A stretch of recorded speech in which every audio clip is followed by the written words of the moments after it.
This is Vidiotheque, where every week we try to help you get the most out of your internet marketing efforts, no matter what size business you have. I'm Scott Combs. Recently, I read an article by Spencer Critchley over at Huffington Post, where he says content marketing will stop working at some point because everyone will be doing it. Therefore, it will no longer offer a competitive advantage. Rubbish.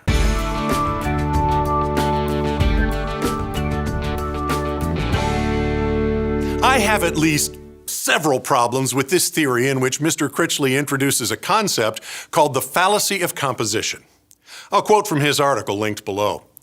In one form, it states that what's true for one is not necessarily true for all. Put another way, an advantage is no longer an advantage when it's available to everyone. Here's how I would describe it. Let's say you found out putting pictures of cute kittens on the front page of your website would draw 300% more visitors than sites that didn't have the pictures. As soon as everyone employed the cute kitten technique, it would cease to be effective. Everywhere you went, you would be presented with cute kittens and would have no need to look further. I think Mr. Critchley's premise reveals a fundamental misunderstanding of content marketing. Here's why.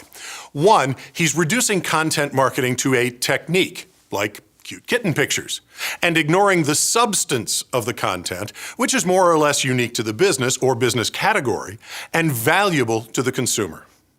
Two, for this theory to work, all content would have to be equally valuable to all people all the time. And good luck convincing me that the content found at Zappos is equivalent to the content found at brookingshealth.org if I need a doctor. Say I'm in South Dakota and need hernia surgery. I'm not going to peruse Zappos looking for a Brixton hooligan cap. All content is not equally valuable to me all the time, and it stretches credulity to imagine that at any single moment, everyone is valuing all content equally, much less all the time.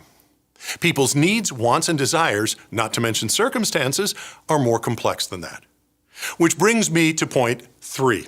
Marketing is about connecting with people, not about employing a technique that tricks them into consuming your content that is no more valuable than the content at a site offering 25 incredible optical illusions.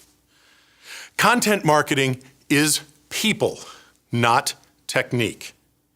Finally, Mr. Critchley states that people are becoming so saturated with content they'll begin to opt out, which seems to imply content marketing is about pushing your messages onto unwilling people, when it's really about inviting them in with content they value.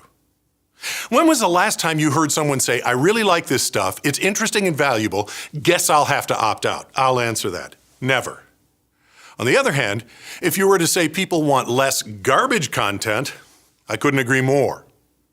In the end, content marketing is about businesses made up of people communicating directly with consumers made up of other people with the aim of developing long-term mutually beneficial relationships. And really, that's never not been the case.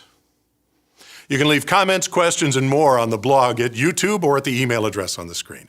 If you like our stuff, click the subscribe button so you can be automatically notified when we post a new video. Thanks for watching. Now get out and do something.